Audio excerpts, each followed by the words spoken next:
Congressman Webster, all the great families here at the villages, my fellow Americans, it is great to be back in the Sunshine State. It is great to be back in Trump country.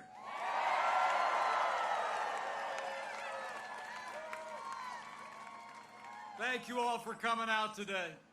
And what a privilege it is to be here with my friend. I heard of Congressman Daniel Webster when he was serving in your state house. He was Speaker of the House, a man of integrity and principle. And I can tell you, in all my 12 years in the Congress and ever since, I've never served with someone more committed to conservative principles or a stronger ally of our president and this administration. Join me in thanking Congressman Daniel Webster for all he's done for Florida and for the cause. But Daniel and I are here for one reason and one reason only. And that is that Florida and America need 4 more years of President Donald Trump in the White House.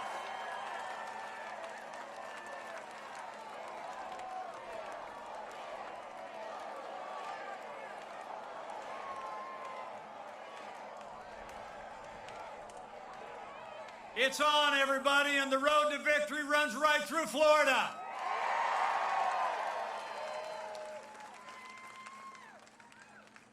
It's so good to be with all of you. I had a little bit of a busy week. I don't know if you got to see it, but I was over in Utah the other night. We had a little debate with Kamala Harris, and some people think we did all right.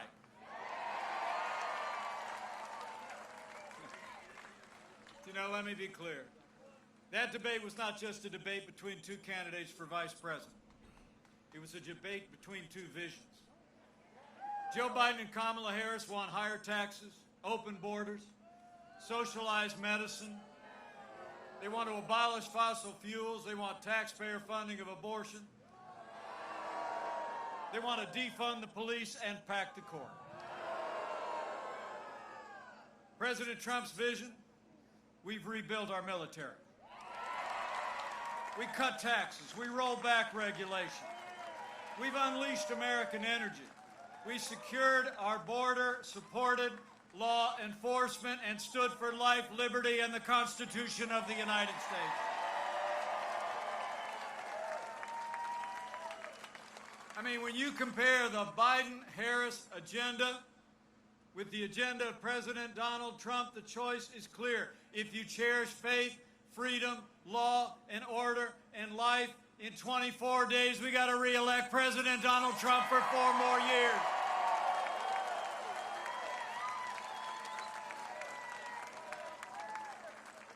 You know, 4 years ago, we inherited a military hollowed out by devastating budget cuts, an economy struggling to break out of the slowest recovery since the Great Depression.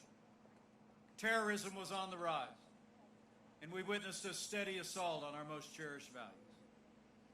But in 3 short years, I'm proud to report, as the father of a United States Marine and the father-in-law of a United States Navy pilot, we've rebuilt our military. We restored the arsenal of democracy, and we are finally giving our soldiers, sailors, airmen, Marines, and Coast Guard the support they deserve.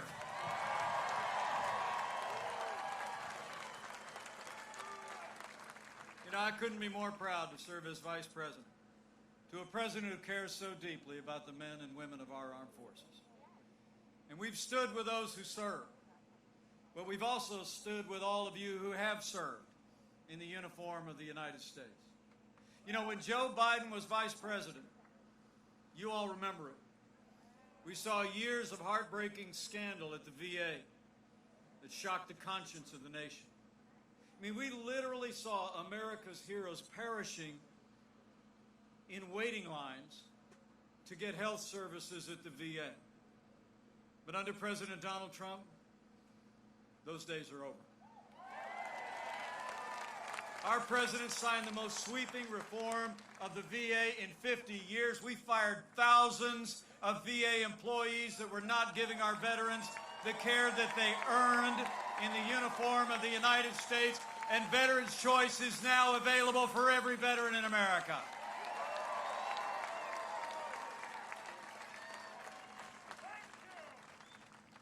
You know, I know here at the Villages there's a lot of you men and women that have served in uniform. So if you're able, would you just either stand or would you raise your hand in the air and give us a chance to say thank you one more time?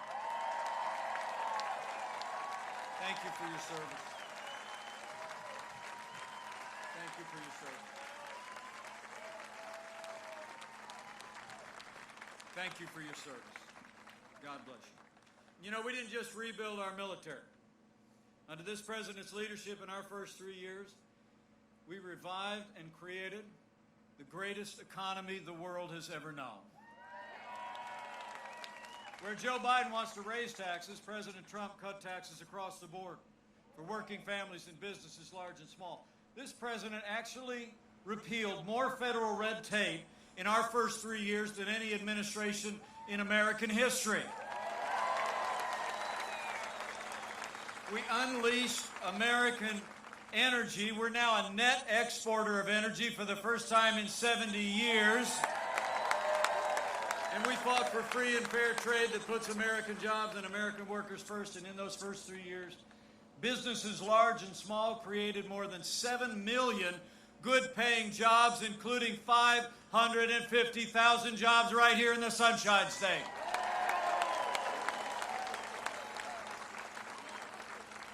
So we stood for our national defense and for jobs, standing here not far from the Space Coast.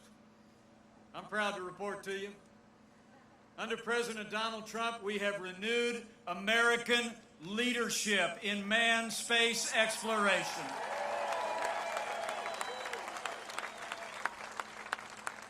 We reconstituted the National Space Council, and the President asked me to be the chairman. He didn't actually know that when our kids were little, we actually vacationed at Cape Canaveral just to go see the rockets. That Daniel, you got to know, the only committee I ever asked to be on in the Congress was the NASA subcommittee. So when he asked me to lead the National Space Council, I counted it an incredible privilege.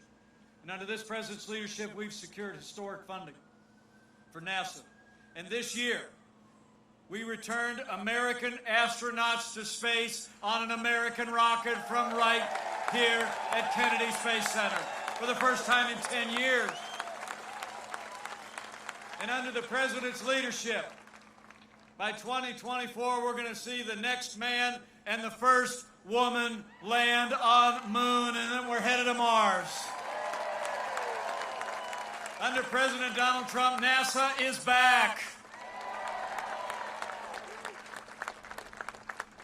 And under this president, not only have we stood for our security, for American jobs, and for American leadership in space, but every single day, President Donald Trump has stood for the rule of law.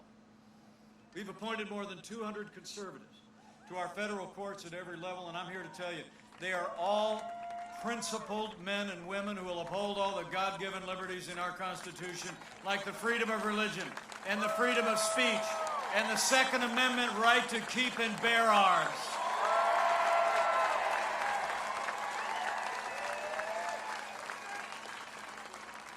Now, last month, we rightly paused as a nation to honor the life and service of Justice Ruth Bader Ginsburg. But when the memorials were over, President Trump fulfilled his constitutional duty. And he nominated a principled, brilliant, conservative woman to the Supreme Court of the United States of America, Judge Amy Coney Barrett.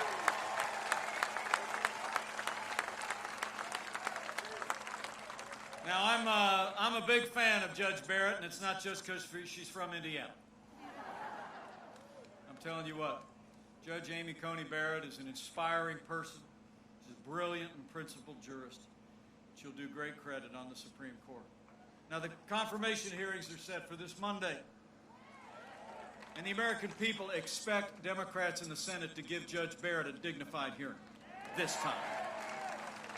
But we have reason to be concerned. You all remember When Judge Barrett went through her confirmation 2 years ago for the Court of Appeals, the Democrat chairman of the Judiciary Committee actually criticized Judge Barrett for her Catholic faith. She said that, quote, "the dogma lives loudly in you." And Hollywood elites have already begun to criticize Judge Barrett and her family for their Christian faith. Well, I got news for the Democrats and their friends in Hollywood. The dogma lives loudly in me. The dogma lives loudly in you. And the right to live and work and worship according to the dictates of our conscience lives loudly in the Constitution of the United States of America.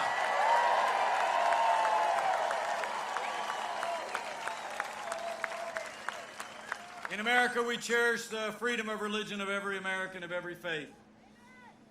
And these attacks on Judge Barrett's faith got to stop. So after the Senate does their job to advise and consent, I'll make a prediction. Judge Amy Coney Barrett is going to be Justice Amy Coney Barrett. We're going to fill that seat.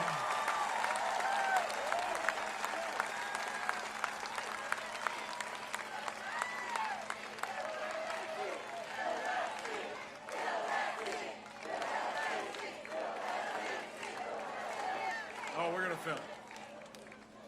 You know, the American people actually also deserve to know that Democrats in Washington are actually talking about adding seats to the Supreme Court in the biggest power grab in American history.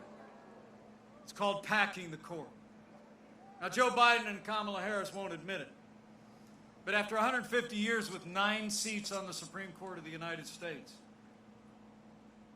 they're planning to pack the court.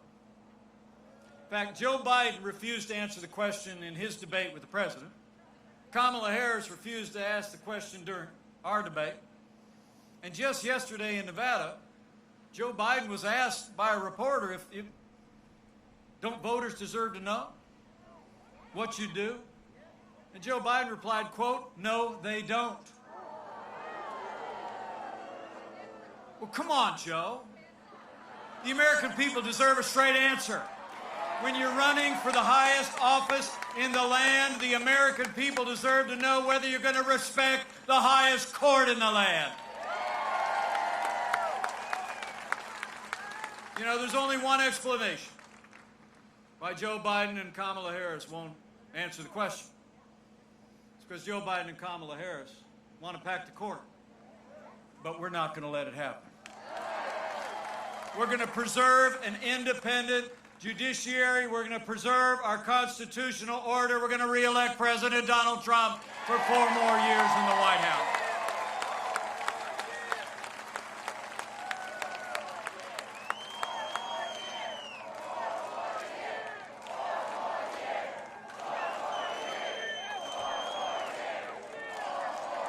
So we've stood for the rule of law, prosperity, and security. We've stood for an independent judiciary, and we always will.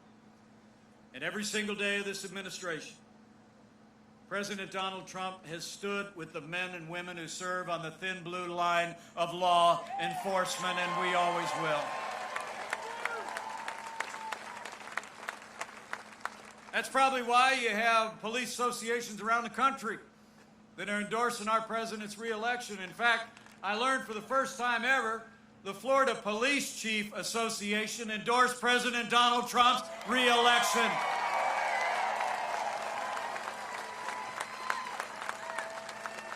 Let me take this opportunity to thank Sheriff Jeff Parson and all the membership of the Florida Police Chiefs Association. And also, can we just show these law enforcement officers how much we appreciate all they do every day to protect and serve our families?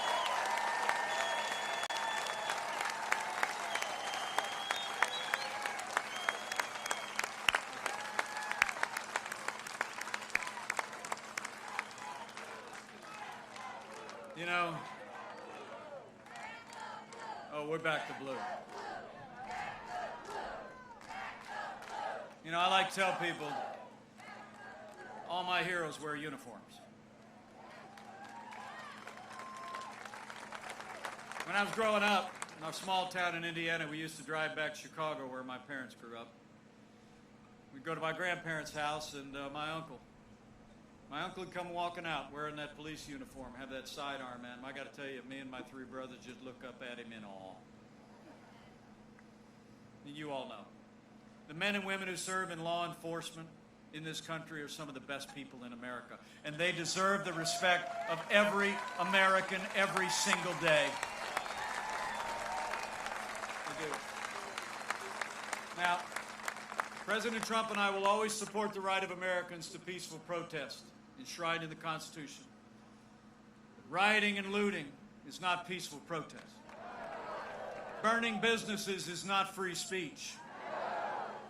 Violence against innocent civilians, the destruction of property, or violence against our police will not be tolerated, and those who do these things will be prosecuted to the fullest extent of the law. Now, for months, all Joe Biden talked about was peaceful protests as the American people watched their businesses and communities literally burn. At the debate this week, I invited Flora Westbrook, a wonderful African-American business owner in Minneapolis, to join us there. Flora told me about a few days after the killing of George Floyd how the protesters marched closer and closer to her business.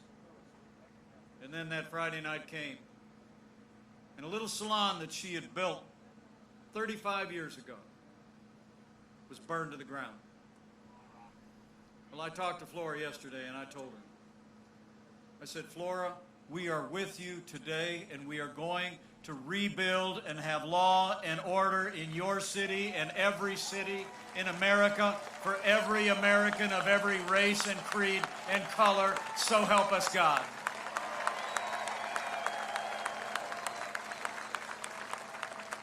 You know, the truth is, Joe Biden would double down on the very policies that have led to violence in America. When you undermine support for those who protect and serve, you only embolden those who would do violence in our communities. Now, Joe Biden explains it all by saying that America is, quote, systemically racist. And he and his running mate just the other day have said that police have a, quote, implicit bias against minorities. When Joe Biden was asked if he'd cut funding to law enforcement, he said, yes, absolutely. And his running mate recently applauded the mayor of Los Angeles' announcement of cutting $150 million from the LAPD. Well, let me make you a promise. Under President Donald Trump, we're not going to defund the police. Not now, not ever. We're going to back the blue.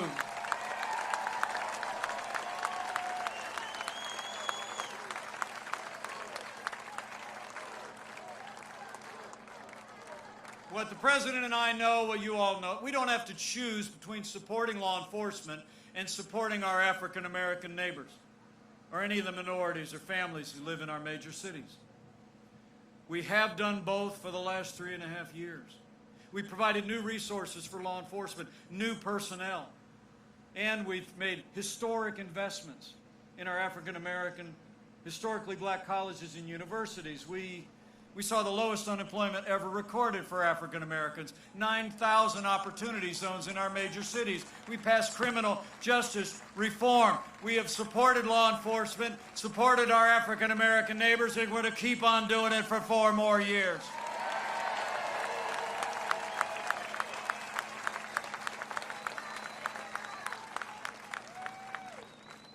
So I just want to thank you all. I want to thank you all for being here today. As you know, we've stood for the rule of law. We've stood for law and order.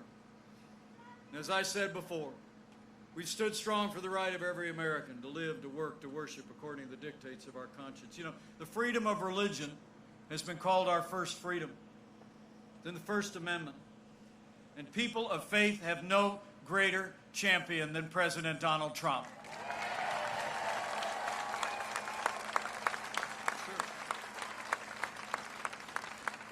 From early on, the president took decisive action to restore the conscience rights of doctors and nurses, teachers, and religious charities. And President Donald Trump ended the last administration's assault on the little sisters of the poor, and the Supreme Court voted 7-2 to make it permanent. It's amazing to think. When Joe Biden was vice president, they actually hauled a group of nuns who had taken a lifetime vow of poverty to serve the neediest among us. They hauled them into court to force them to compromise their faith to live under the standards of Obamacare. And you deserve to know Joe Biden recently said that he plans to do it again. He plans to reimpose the strictures of Obamacare on the Little Sisters of the Poor and other religious institutions. In fact, his running mate attacked one of our judicial nominees simply because they were a member of the Catholic Knights of Columbus. So let me make you a promise. With 4 more years of President Donald Trump in the White House, we're going to respect the religious freedom of every American of every faith. And we're going to end the assault on religious liberty once and for all. So it's been about security, it's been about prosperity, the rule of law, and our liberties. But I can't tell you how proud I am to be vice president to a president who stands without apology for the sanctity of human life.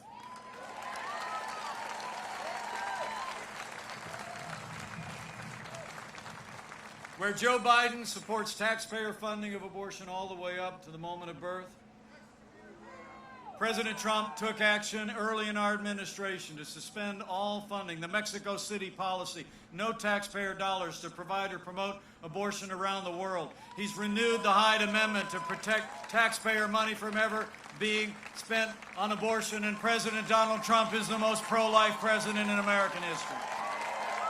True.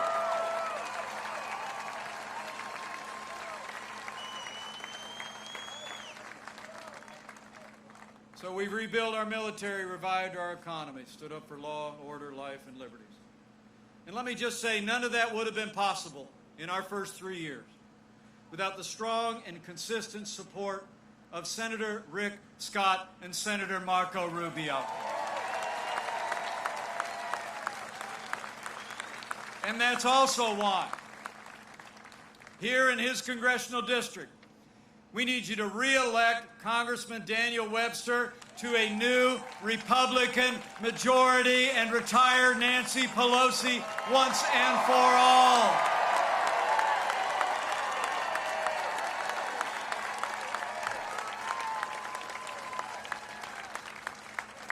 You know, when you look at all that we accomplished in those first few years with a Republican House and a Republican Senate, there's only one conclusion you can draw. In 3 short years, we made America great again. True. And then the coronavirus struck from China. I'm here to tell you, before the first documented case of community transmission in the United States, President Trump did what no other American president had ever done before. He suspended all travel from China, the second largest economy in the world. He put the health of America first. Now Joe Biden said that was hysterical. He said it was, quote, xenophobic. In fact, he wrote in USA Today back in January that travel bans would, quote, make things worse. But let me tell you, as the head of the White House Coronavirus Task Force, I can tell you firsthand, President Trump's decision to suspend all travel from China bought us invaluable time to stand up the greatest national mobilization since World War II, and it saved countless American lives.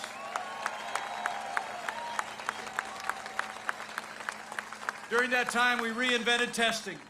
More than 120 million tests done so far. We saw to the manufacture and delivery of literally billions of medical supplies to our incredible doctors and nurses and healthcare workers. We developed life-saving medicines. And I'm here to report that we're on track to have the first safe and effective coronavirus before the end of this year. And under Operation Warp Speed, we'll have tens of millions of doses available to administer to our most vulnerable. You know, the President just said on the South Lawn of the White House today, and I quote, "Through the power of American science and medicine, we will eradicate the China virus once and for all."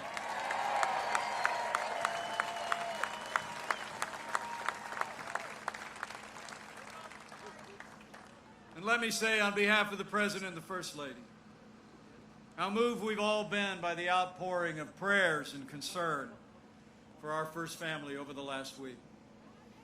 I spoke to the President this morning before I left for Florida, and I'm happy to report to you President Donald Trump and First Lady Melania are doing great.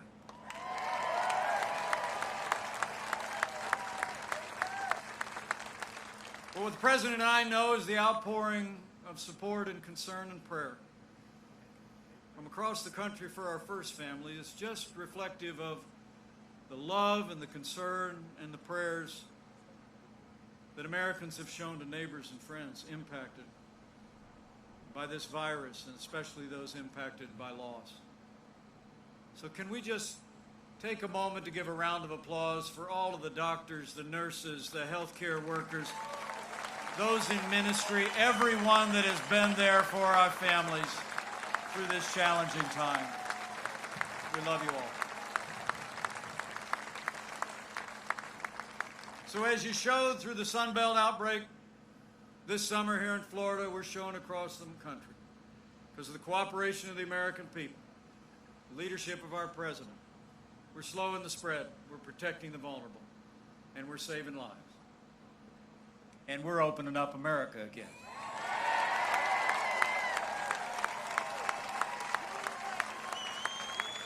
You know, it's amazing to think, after losing 22 million jobs at the height of this pandemic, in just the last 5 months, because of the foundation that we poured and because of the unprecedented recovery and relief support for families and businesses, we've already seen 11.5 million Americans go back to work, including 630,000 Americans right here in Florida. We're opening up America, and we're opening up America's schools. You know, about a week ago, the President announced we actually acquired about 100 million rapid tests that we're distributing to school nurses and school systems to help get our kids back in the classroom and keep them back in the classroom safe and sound.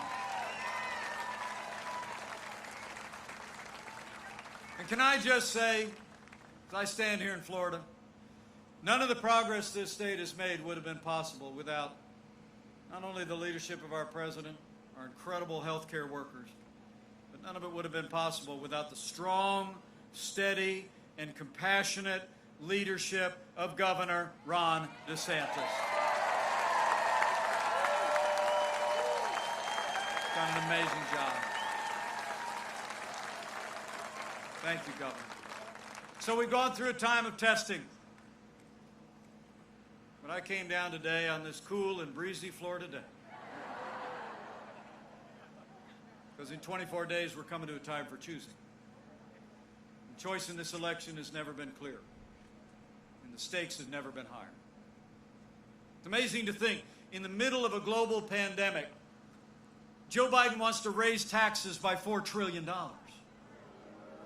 President Trump, not only has he passed the largest tax cuts and tax reform in history, but for 4 more years, we're going to keep cutting taxes for middle-class Americans and bring this economy all the way back and then some.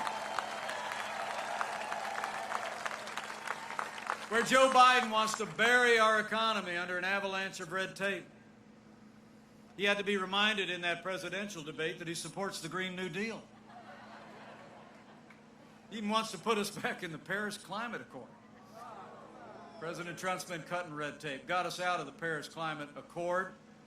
Our air and land are cleaner than any time in recorded history. Our water is the cleanest in the world, and America is now a net exporter of energy for the first time in nearly 70 years.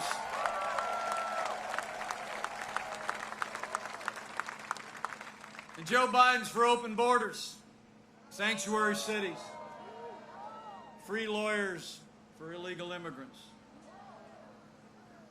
President Donald Trump made record investments in border security. We've already built 300 miles of that border wall on the southern border of the United States.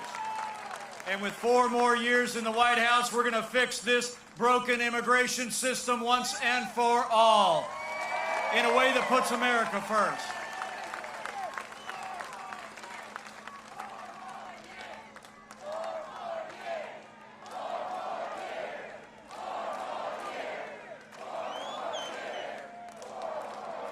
And when it comes to international trade, so important here in Florida, for what you manufacture and what you grow. Contrast couldn't be clearer. You know, out in the heartland where I grew up, we saw the impact of NAFTA over the last 25 years. I literally saw entire communities shuttered, factories closed, jobs shipped south of the border. They were still shipping jobs south of the border before the paint was dry on the last election. And Joe Biden never lifted a finger to reform NAFTA in a way that put American workers first. But thanks to the man who wrote The Art of the Deal, America got a way better deal than NAFTA. The United States-Mexico-Canada agreement is here. It is a win for Florida and a win for America.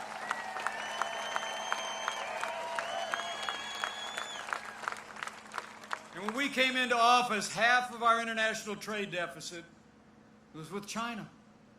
We were literally losing $500 billion a year to China in trade. Joe Biden's been a cheerleader for communist China since day one. President Trump, he put China on notice. He said the era of economic surrender is over. We impose tariffs, and we're going to keep the pressure on until they level the playing field for American workers, American businesses, and respect American private property.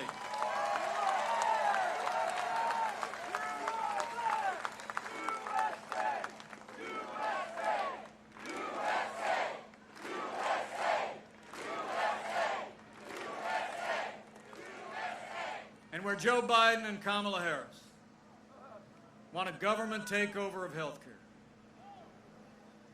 I mean, their version of Obamacare includes what's something called a public option. You heard about it?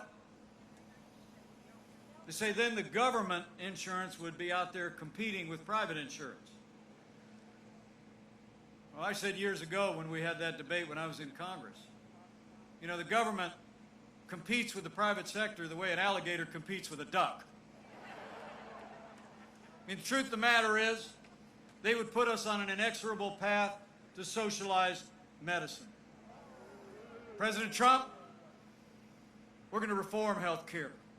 We're going to protect pre-existing conditions. We're going to lower the cost of health insurance without growing the size of government. We're going to harness the power of the private sector and make sure that America is never a socialist country on health care or anything else.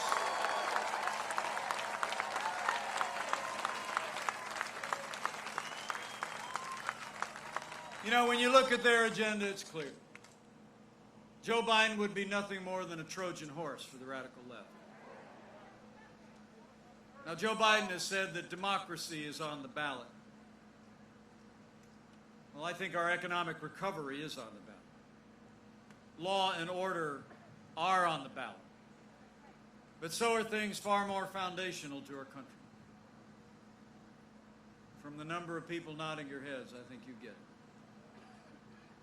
This election is not going to decide whether America is more conservative or more liberal, whether we're more Republican or more Democrat, more red or more blue. I think the choice in this election is whether America remains America.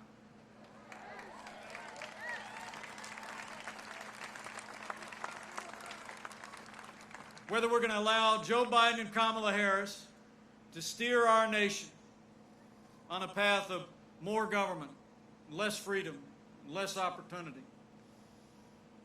A path that ultimately leads to socialism and decline. Or whether we're going to steer our nation in a renewed way on a path of freedom, individual responsibility, and all the ideals that have made this country great. So for our freedom, for our highest ideals, we need to decide right here and right now that Joe Biden will never be president of the United States of America. We're going to re-elect President Donald Trump for 4 more years.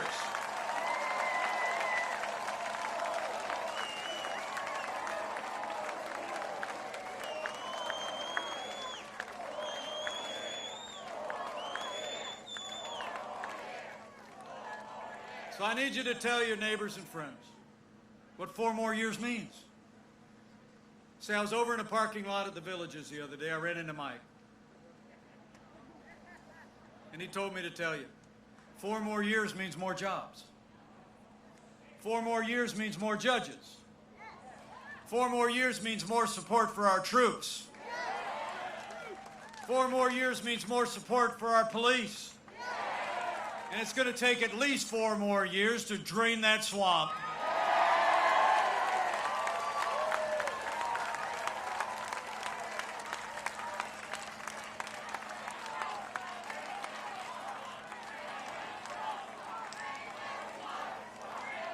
Oh, we're draining it.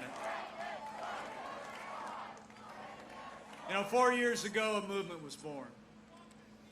A movement of everyday Americans from every walk of life.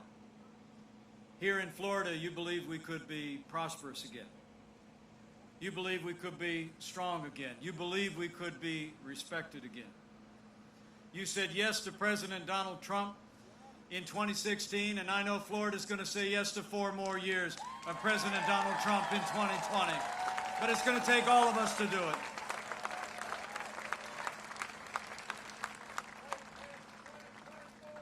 Let me tell you.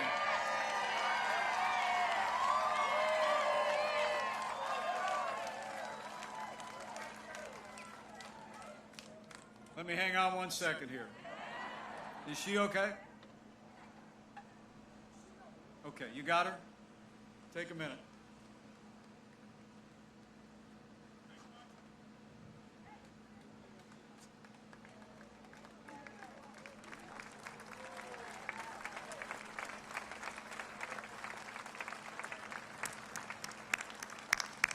Thank you for coming out there. You know, I've known this president over the last 4 years. Some people think we're a little bit different.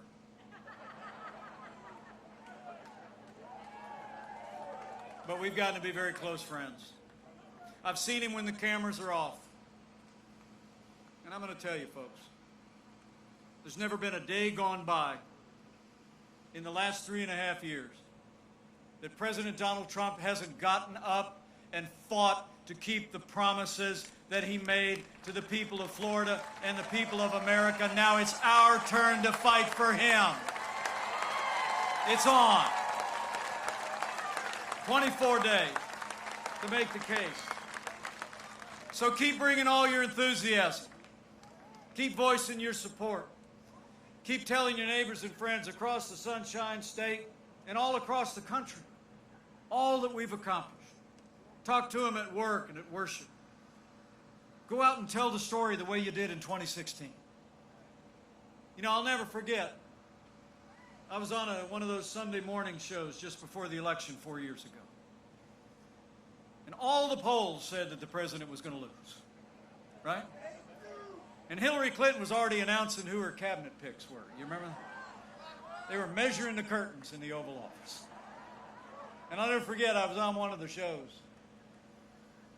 And the host looked at me and he asked almost in a sympathetic tone. He said, "What do you think's going to happen?"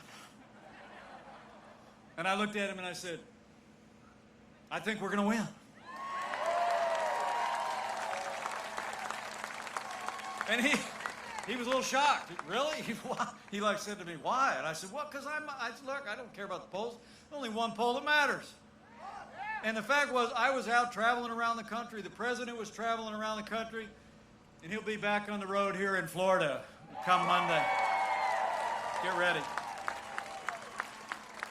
But I said he was traveling around the country drawing tens of thousands of people, and I was traveling drawing literally hundreds of Americans. But it was all the same people. And I...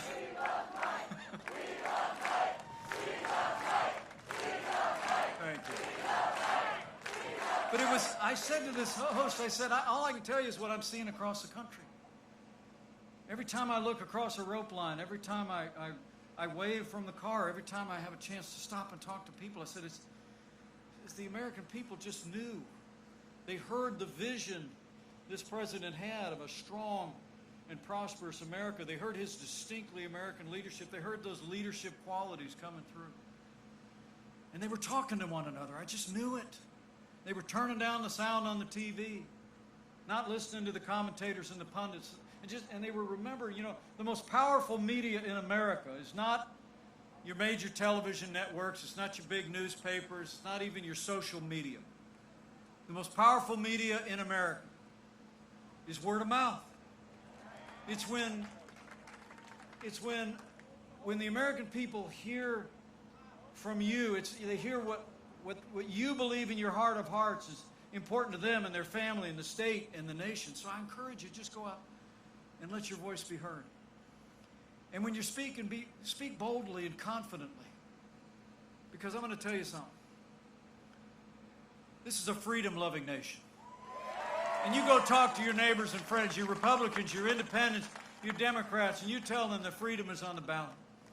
And I truly do believe a study of American history shows every time the American people have been given a clear choice between a future built on more freedom and a future built on less freedom, the American people choose a future of freedom every single time. So have faith in your neighbors and friends and go out and talk to them about the choice we face. And lastly, in the days now between now and the election, if you're inclined to exercise that other kind of faith, I encourage you to do that too.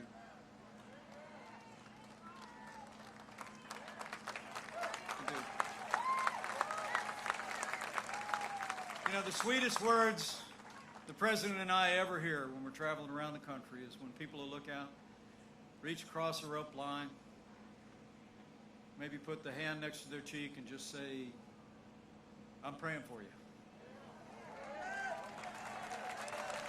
And we hear it a lot. Everywhere I've gone the last 4 years traveling around this country, I'm convinced of two things. This is a freedom-loving nation, and this is a nation of faith.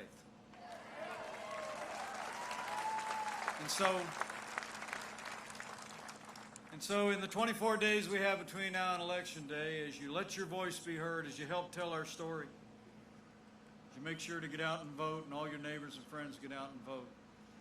If you're inclined to bow the head and bend the knee, I encourage you to do that too. And when you pray, pray with confidence that if his people who are called by his name will humble themselves and pray and turn, he'll do like he's always done in the long and storied history of this nation. He'll hear from heaven, and he'll heal this land, this one nation, under God, indivisible, with liberty and justice for all. So pray for America. Pray for all the American people. It'll make a difference. So I want to thank you all for coming out again today, and I want to thank you for the great privilege of being your vice president these last 3.5 years. It's the greatest honor of my life. And I'm absolutely convinced if all of us do all that we need to do between now and November 3rd, we work like it depended on us, and we pray, that we're going to have a great American victory on November 3rd. We're going to make Florida and America stronger than ever before. We're going to make Florida and America more prosperous than ever before. And with Rick Scott and Marco Rubio in a renewed Republican majority in the Senate, with Daniel Webster in a new Republican majority in the House of Representatives, with President Donald Trump in the White House for 4 more years, and with God's help, we're going to make America great again. Again. Thank you all very much.